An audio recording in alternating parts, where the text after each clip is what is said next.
Hello, everybody. My name is Paul Quinney, and this is the Flames Faceoff, brought to you by the Hockey Writers. So this is a weekly YouTube show where we bring together some of our top writers in the Calgary Flames writing pool, and we discuss all things Flames. Now, to make sure you don't miss an episode, you can subscribe to this YouTube channel. Just hit that little red button on the right-hand corner of the screen, lower side. You can follow us on Twitter and Facebook, like this video on YouTube and Facebook, and share it with your friends. So, and be sure that you don't miss the great hockey content that we have here at thehockeywriters.com. So with that, let's get going. I'd like to introduce the panel. We have with us Colton Pankiw. Welcome, Colton. How are you? Hey guys, I'm good. How are you? Really good. And Greg Tysowski. Welcome, Greg. How are you today? I feel like an old man because I'm always complaining about the weather at the start of these shows, and my tea time was canceled yesterday, and there's 2 inches of snow on the ground today. It's like I feel like I'm shaking my fist at the clouds right now. I'm like I'm getting angry. Yeah, spring should have sprung by now. I saw that panoramic view of the Saddle Dome, and I thought that can't be snow on the ground, but so it's true. You got snow. Yeah. It's true. Yeah. Oh well. I don't know. Here in Ottawa, it's like the sunny Jamaica, man. Sun shining all the time, and palm trees swaying in the wind. And lucky. Yeah. Well, let's get into this. I guess the weekend review. They lost, kind of stunk the joint out against Ottawa Monday, 4-2 loss, as always, against the Senators. And I thought, okay, that's really the nail in the coffin of the Flames playoff hopes. And then lo and behold, they win Friday and Saturday in convincing fashion, 4-2, 5-2. So I think this morning, they're 4 points behind the Habs. If they win tomorrow, they'll be 2. And the Habs will be in a lot of trouble if that turns out to be the case. So can we pronounce the Flames playoff hopes officially resurrected here today on Sunday? Colton, what's your take? Yes or no? And give me 2 reasons why. Well, I think it's looking a lot better than it did the past few weeks we've talked.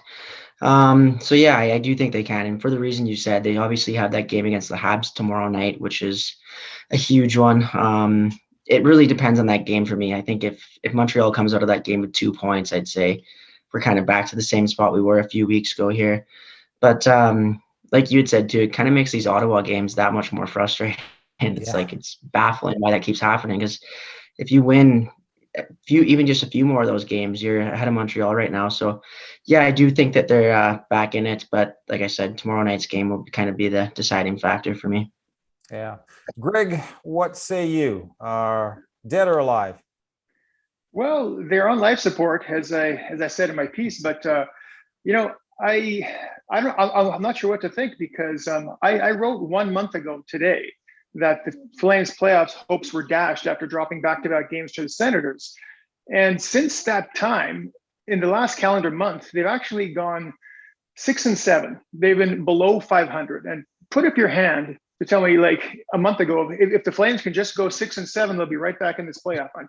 Like, that is crazy how they're back in this. And the headline shouldn't be the Flames are surging. It's like Montreal is cratering. You think they've won 3 of 11, and yes, and they've given the Flames a gift, and the Flames can win this game tomorrow night, then I think all bets are off. And I know I'm the resident naysayer. I've been writing how the Flames have been done for about a month now, and they keep on proving me wrong and making me look bad. But I'll take that win. And if they win, I think momentum carries them possibly past Montreal and into the playoffs. So, but if they lose that, I'm kind of with Colton. Like, I think down 6 points, 8 games to go, the math isn't not their friend. So yeah, it's an exciting time. I would never have guessed this, that we'd be talking about playoffs still being a real possibility at this point. So. Yeah.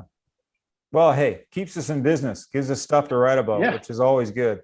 Colton, what are your thoughts on what's your gut feel tell you for Monday night tomorrow? It's actually an afternoon game, starts at 4:30 or something crazy like that. Yeah. I think so. I think, like Greg said, Montreal's just really in this big downfall right now. They seem to have no confidence, and the Flames guys are really starting to get it going. Obviously, Lindholm's been really hot lately. Gaudreau's been better. Monahan scored in the last game. So yeah, I'm feeling pretty good about it. I mean, obviously, any game, anything can happen, but I think if you're making bets right now, you'd definitely be picking the Flames. Yeah. Greg, what would you be betting on the Flames tomorrow afternoon? Well, it's funny. Every time I think they're going to get back in it, and then they kind of let me down. So I don't really want to get my hopes up too high. But you know, the Montreal it has some key injuries right now: Price and Gallagher and Tatar, and they have a backup goalie who's played one time, this season.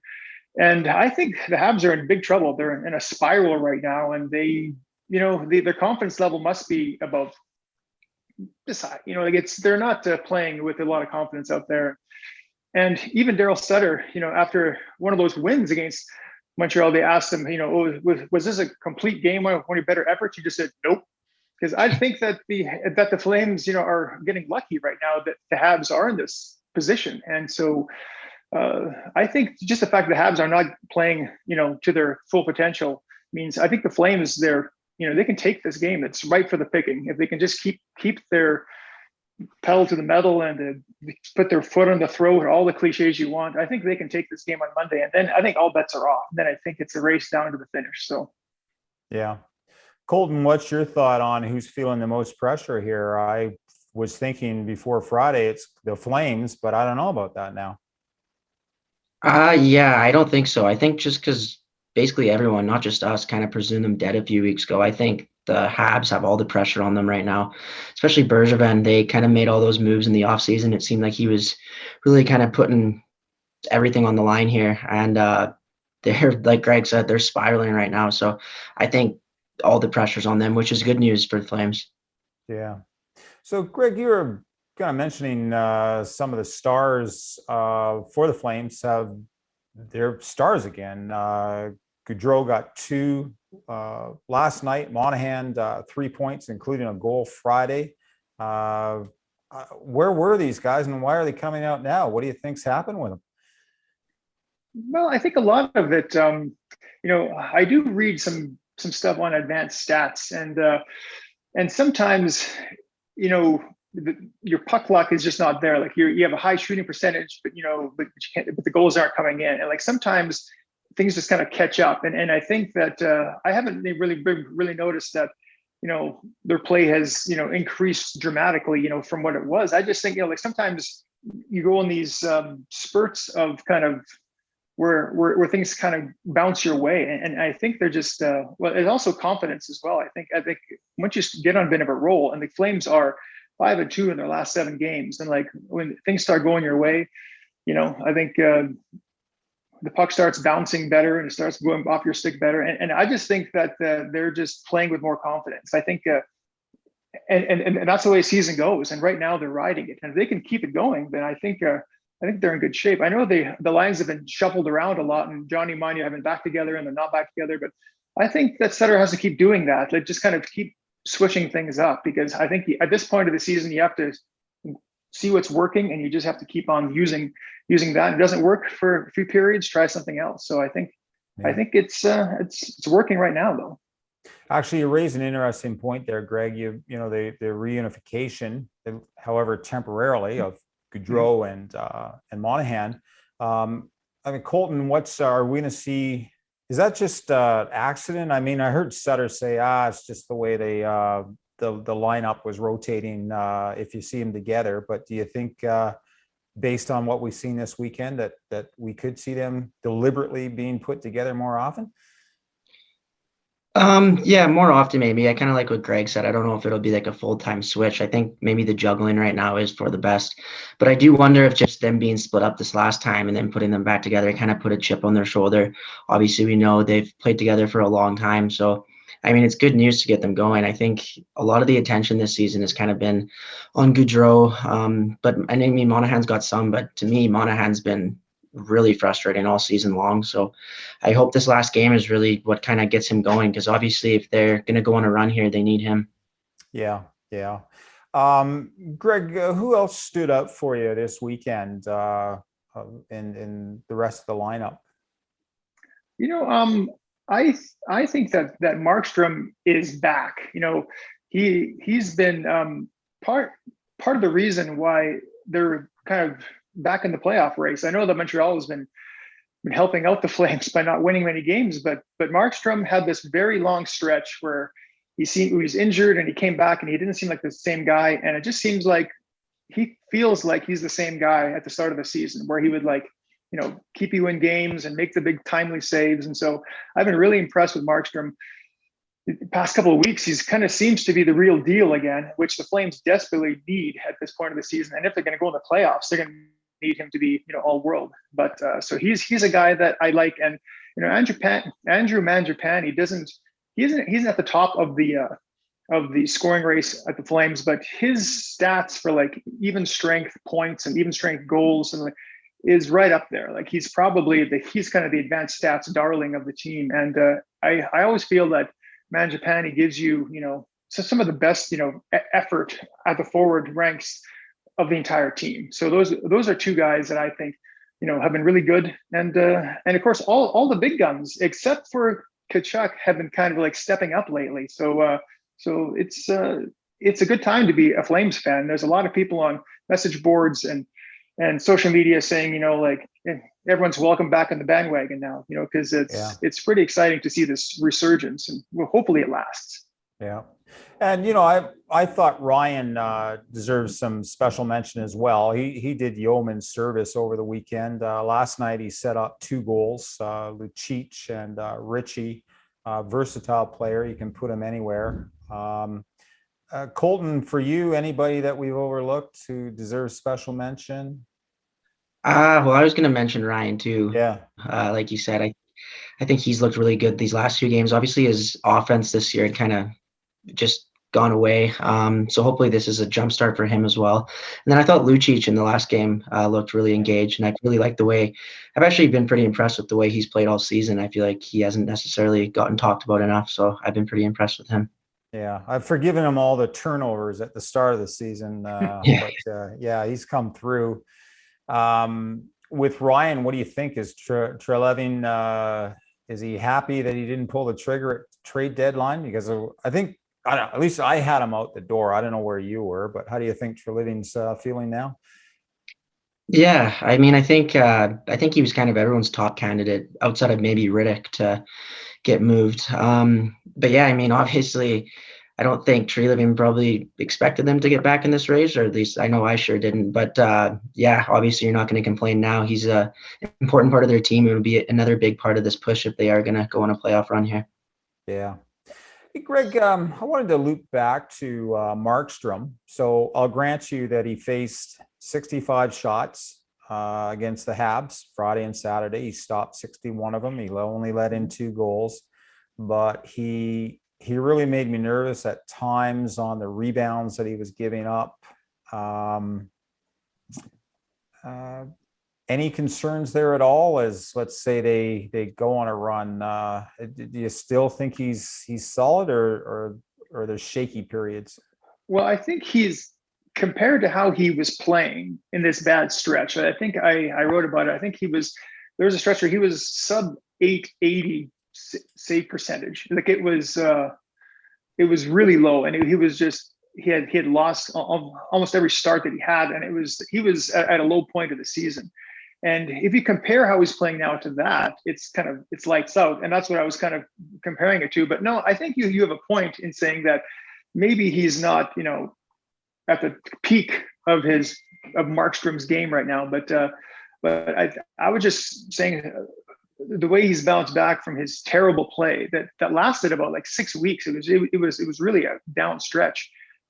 So I've been just impressed overall with this game, but no, there are things he could clean up. He's not, right now the perfect goaltender, but his results speak for himself. He hasn't let in those soft goals that he was letting in before. And so, and maybe his rebounds aren't great right now, but at least he's just not, the puck seemed to be going right through him at times when he was struggling. And now he's kind of seems square in his net and seems ready to go. And he seems more confident. So, so no, not perfect, but way better than he was.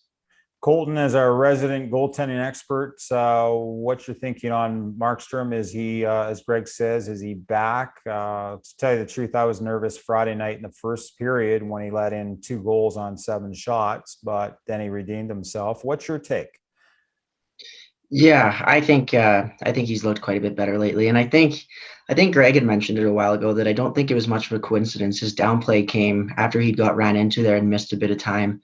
Not sure if he just came back early or what kind of happened there, but no, I think he's looked pretty good. I think the more, I don't know if to say concerning, but the thing that kind of makes me think is if they are going to go on this run, if something were to happen to Markstrom again, or just you have to play backup for a game, moving Riddick now and having Louis Domingue in the backup spot is, I guess, a bit of a, I don't want to say concern because I think Markstrom's obviously going to get the bulk stretch of the starts here, but it is kind of interesting to see if they did have to hand the net over. You don't have that insurance in Riddick that you would have a couple weeks ago.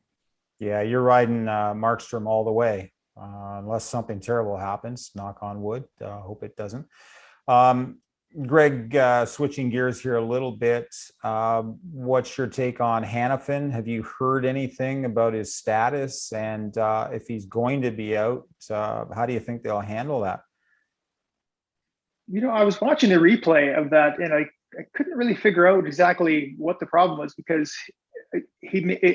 my guess is maybe when he hit his head in the ice after he fell, because it didn't seem like his knees or his legs seemed that of an awkward angle when he fell. So I can't really figure out what's going on. And if it is a concussion, then that's probably going to be, a couple of weeks at least for the protocols and all that stuff. But I think they can survive it without Hanifin. Like, he's been great, especially with Tanev. But when they split up Tanev and Hanifin, all of a sudden Giordano's game picked up and Hanifin's game kind of dropped off a bit. So I think Tanev was the straw that stirred the drink in that pairing to keep them, those even strength goals down that they were all season. So I think they can survive it because, they've had, like Nesterov in and out of the lineup all season, and he's been decent. Like, he's been like not bad. And Shillington has played only 6 games this year, and he's always waiting in the wings, and he's maybe not the most, dependable stay-at-home guy, but he's capable. He's played a good amount of NHL games in the last couple of seasons. So I think they'll be okay. I think they can survive it, and it seems like Stone is now a fixture in this lineup. I never would have guessed it, the resurgence of Michael Stone. Like, he's back. And now with Hanifin gone, Stone's going to be, a fixture in the lineup probably to the rest of the season. He'll probably be starting every game. So I think they can survive it, but I have no idea how serious his injury is. I hope it's not. Yeah. Interesting thought, Colton, on Shillington coming back. As Greg says, is that something you'd consider if you were the coach? I mean, how is it going to look if how will the D look if Hanifin is out for an extended period? Any thoughts? Yeah. I mean, you got a few guys there like Nesterov, Shillington. Like Greg said, I think this would have been a lot more concerning if not for how Michael Stone's played I think he's only played 11 or 12 games this year, but he's looked really good, especially for how long he was off. But yeah, obviously losing Hanifin is a big injury. Like Greg said, I don't know how long he's supposed to miss. I was seeing Ryan Leslie, I think, had put out last night that he thought it was a shoulder injury. I don't know if because I thought it was more hitting his head and knees too, but yeah, I haven't seen anything today on how long he's out. Hopefully he can return soon because that is a big hole. Yeah. So coming in from left field with this one, I'd like to spend some time talking about the Canucks. I was looking at the standings, and do you think they've got a shot at challenging the Flames for a playoff spot? And should the Flames be looking over their shoulder? As of Saturday, they're only 4 back of the Flames, and they have 6 games in hand, although their next month is going to be grueling. I think it's 16 games in 26 days. Injuries could take a toll and fatigue. Greg, what's your take? Should we be worrying at all about the Canucks? Well, I think we should, because I was reading some stuff online just the other day saying that, like, mathematically they have a better chance than the Flames do right now because they have so many games, at hand And the only question about these guys is, can they kind of stay healthy? Can they stay, not fatigued, after being off for so long? And they came right back out of the gate with a couple of pretty gritty wins. I was very surprised that they won the first 2 games, and then they kind of laid an egg against Ottawa. So that says to me that they shouldn't be just dismissed. That the fact, like right off the bat, they won 2 games. So I would be, what's most interesting for me is if Vancouver can keep going, if they can start winning some more games. Those final 4 games of the season have been rescheduled, and it's like Vancouver and Calgary, and like it could be, at that point, a big 3-way race for Montreal and Calgary, and like those 4 games could determine that final playoff spot. Who gets it between Calgary and Vancouver. So, it could be very exciting down the stretch. Like now that Vancouver is possibly in the mix here, like it's I would never have thought, a month ago when I wrote the Flames were out of it, that these scenarios could be in place, but here we are. So yeah, it's exciting. Colton, what are you thinking? That's true, as Greg points out. The final 4 games are with Vancouver. Are we going to be saying that this is the series that's going to define the Flames season? There's been so many. Are you worried at all about the Flames or the Canucks? Yeah, the Canucks. Yeah, I don't know. I mean, it's a pretty feel-good story. Like when they won that first game against Toronto, you could see like it meant a lot more than just any other regular season game. I still think just with the schedule, there's so many games in such a short time, and just how long they had to be off. Obviously, you heard a lot of players got hit pretty hard. So I don't think they'll have enough gas left. I mean, it would be an incredible story for them if they did, but I still think it'll come down between Calgary and Montreal. Yeah. Well, I think we're going to have a very, very interesting, 11 games. So an interesting few weeks. Switching gears, I did want to add one more thing. Sorry, I want to interrupt there, but how we were talking about how the Flames had to hit 65 points to get the playoffs. Well, that is out the window, because with 9 games left, they can only get to 63 if they win all of them. And Montreal would have to go 8-2 to get to 65 points, and they're playing terrible. So I'm not even sure what the playoff number is anymore. Is it 60? 60 points? Is it 59? Is it 58? Is it 61? It's not going to be 65 unless Montreal turns their game completely around. So I just think it's wide open. And if the Flames win tomorrow night, it's wide open, I think. And so it could be, like 59 points might get you in to 60 points. So I just wanted to add that little tidbit, is that this whole 65 point thing, that's done. I think that's out the window. Yeah, so much for that one. I think I was the one that dragged that 65-point marker into the conversation, and I don't know where I got it from, but at the time, everybody was saying that. Everybody was saying 65 points. It was kind of the go-to thing. So yeah.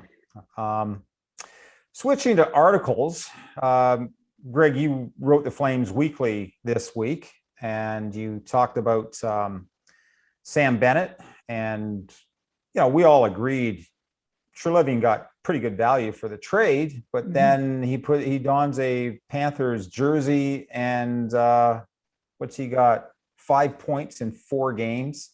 Does it drive you as crazy as it does me to see a Flame leave town and then do well in someone else's jersey? What's going on there?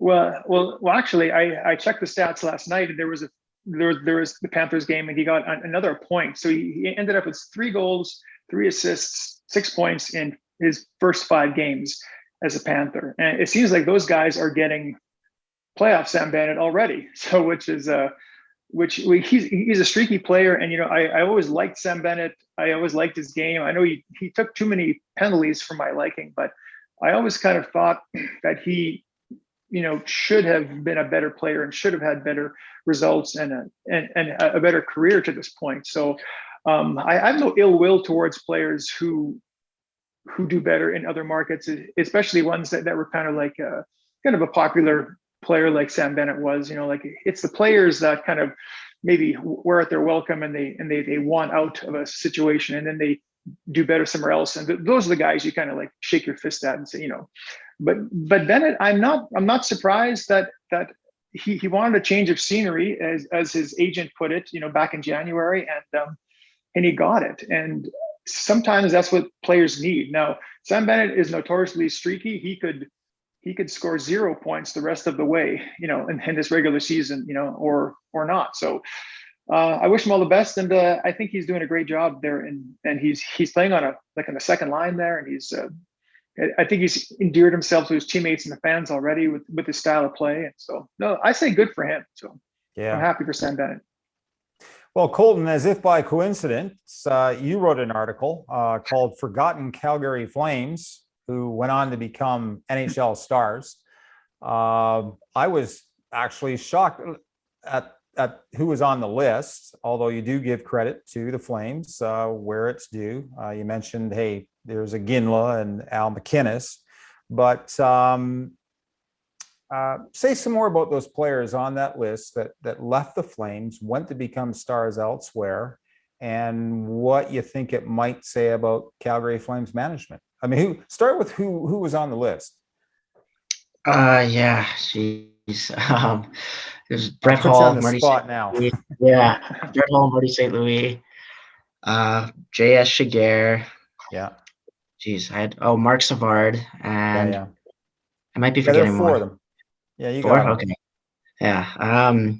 Yeah, I don't think it says anything in particular about the Flames management. I think it was just kind of a cool thing to look back on. I think all teams kind of have some ones you could look back on and say, oh, he got away from us. But yeah, obviously, I think like the Marty St. Louis one's a really interesting one, right? It was a guy that just couldn't find his footing there, and then all of a sudden went to Tampa Bay and just had this miraculous career that obviously, if he would have stayed in the Flames jersey, who knows what could have happened there. We all know, like, he obviously had some huge seasons, Hall of Famer. So yeah, there's a few interesting names. Yeah. Greg, any thoughts? I don't know if you read Colton's article or not, but it was Brett Hall, Martin St. Louis, J.S. Shiger, and Savard. Mark Savard. It's funny. I was a big fan of the Flames. I wasn't really a Flames fan back when Brett Hall was with the team. It was kind of before I moved to the city and before I became a fan. That one kind of stings a bit because I think he's like number 3 or 4 in all-time goals in NHL. Like he had such a career. The Mark Savard thing, like sometimes I felt that back in the 90s and early 2000s, the Flames seemed to try and push these skilled players, out the door, kind of like. And the Mark Savard, I always thought was like a high skill. His career was cut short by concussions, but he proved that when he moved on, he had some pretty big numbers, offensive numbers. And even with Martin St. Louis, it's like it seems like these smaller skill type guys were kind of squeezed out because they didn't have the truculence that the Flames wanted at the time, or I don't know what it was, but I remember both those guys were.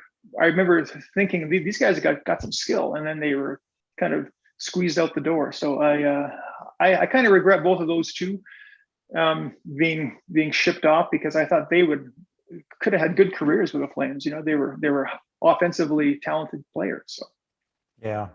I forget, Colton, you were mentioning, I forget on what trade it was. Might have been Hull, but what we got back, that guy, I'd never heard of him, and he never played a game in the NHL. Oh no, that was Savard. Savard. Yeah, it was a Russian prospect at the time. I can't remember his name, but never even came over to North America. Yeah, just stayed in the KHL. Yeah.